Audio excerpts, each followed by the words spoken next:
Hi students, இப்போ நம்ம பார்க்கக்கூடிய ரொம்ப முக்கியமான ஒரு video class 11th chemistry government school and matriculation school Tamil medium and English medium ஸ்டூடெண்ட்ஸ்க்கான most important golden 1 mark 2 mark 3 mark and 5 mark questions தான் பார்க்குறோம். ஸோ இது பப்ளிக் எக்ஸாம் 2025க்கு.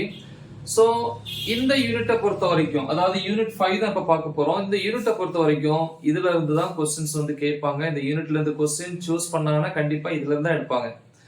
So 100% questions நம்ம கண்டிப்பா இதுல நம்ம எடுத்துக்கலாம்.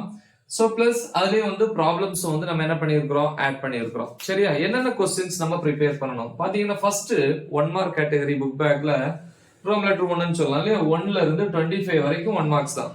Plus inside 1 marks already upload பண்ணியிருக்கிறேன். 1 மார்க் டெஸ்ட் 1 2 3 அந்த மாதிரி அப்லோட் பண்ணியிருக்கிறேன், நீங்க செக் பண்ணி பாருங்க. அப்புறம் ரோம் letter 2 mark 3 mark 5 mark category சேர்த்து இருக்கும் இல்லையா. So அதுல வந்து பாத்தீங்கன்னா क्वेश्चन நம்பர் புக் பேக்ல ஃபர்ஸ்ட் क्वेश्चन 26. ஓகே, இந்த ஸ்டார் போட்டுக்கிறது ரொம்ப ரொம்ப முக்கியம். 26 28 30 அப்புறம் 33 35 வந்து ப்ராப்ளம். சோ இது ரிலேட்டடா கண்டிப்பா ஒரு ப்ராப்ளம் இருக்கும். சரியா? சோ இது மாடல்ல வந்து கண்டிப்பா ஒன்னு இருக்கும். 37 38 40 42. அப்புறம் இந்த क्वेश्चन நம்பர் 29ல வந்து சம் ரியாக்ஷன்ஸ் இருக்கும் இல்லையா, வினைகள். அதுல 1 2 5 6 மட்டும் தெளிவா பாருங்க. நெக்ஸ்ட் வந்து பாத்தீங்கன்னா இன்சைட் क्वेश्चंसங்கிறது வெரி வெரி இம்பார்ட்டன்ட் क्वेश्चंस. அதுல ஃபர்ஸ்ட் ஒன் பாருங்க, what are S block elements, அதாவது S தொகுதி தனிமங்கள் என்றால் என்ன. அப்புறம் reason for the flame colour of alkali metals, கார உலோகங்களினுடைய சுடர் நிறத்திற்கான காரணம் என்ன. அப்புறம் why CaOH2 is used in whitewashing. whitewashingனா வெள்ளை சலவைன்னு சொல்லலாம் இல்லையா, வெள்ளை சலவையில வந்து ஏன் CaOH2 வந்து பயன்படுத்துறாங்க. அடுத்து ப்ளீச்சிங் பவுடர் பிரிப்பரேஷன், எப்படி வந்து ப்ளீச்சிங் பவுடர் ப்ரிப்பேர் பண்றது இல்லையா, ப்ளீச்சிங் பவுடர் தமிழ்ல அதை சொல்லிக்கலாம்.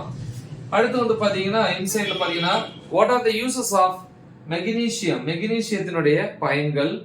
அப்புறம் uses of sodium bicarbonate, sodium பைகார்பனேட்டினுடைய பைகார்பனேட் இல்லையா, சோடியம் பைகார்பனேட்டினுடைய பயன்கள். அடுத்து ரியாக்ஷன் கேக்குறோம், ஒரு வினை கொடுத்திருக்காங்க, அதை வந்து கம்ப்ளீட் பண்ண சொல்றாங்க. எப்படி Li plus H2O அப்படின்னு என்ன வரும், அதே மாதிரி CH ட்ரிபிள் பாண்ட் CH என்ன வரும் அப்படின்னு கொடுத்திருக்காங்க. அப்புறம் வந்து distinctive behavior of beryllium, right, the distinctive behavior of beryllium, அதாவது பெர்லியத்தினுடைய தனித்துவமான நடத்தைகள் இல்லையா, தனித்துவமான குணங்கள் இல்லையா, அதை கேக்குறாங்க. அடுத்து யூசஸ் ஆஃப் கால்சியம், கால்சியத்தினுடைய பயன்கள். தி நெக்ஸ்ட் ஒரு 5 மார்க் வந்து இன்சைட்ல இருந்து கேட்கலாம். என்ன அப்படின்னா similarities between lithium and magnesium, அதாவது லித்தியம் மற்றும் மெக்னீசியத்தினுடைய சிமிலாரிட்டிஸ், ஒற்றுமை பண்புகள் அப்படின்னு சொல்லலாம் இல்லையா. சோ இதுதான் வந்து யூனிட் 5ல இருந்து நீங்க படிக்க வேண்டிய क्वेश्चंस. இதுக்கு முன்னாடி உள்ள யூனிட்ஸ் எல்லாமே நம்ம ஆல்ரெடி அப்லோட் பண்ணிட்டோம். சோ இந்த யூனிட்ஸை நீங்க தெளிவா ப்ரிப்பேர் பண்ணுங்க. இதுல இருக்கிற क्वेश्चंस தெளிவா பாருங்க. Tamil medium and English medium ரெண்டுக்கும் சேர்த்து தான். ஓகே, சோ மறக்காம இதை உங்க ஃப்ரெண்ட்ஸுக்கு ஷேர் பண்ணுங்க. All the best. தேங்க்யூ.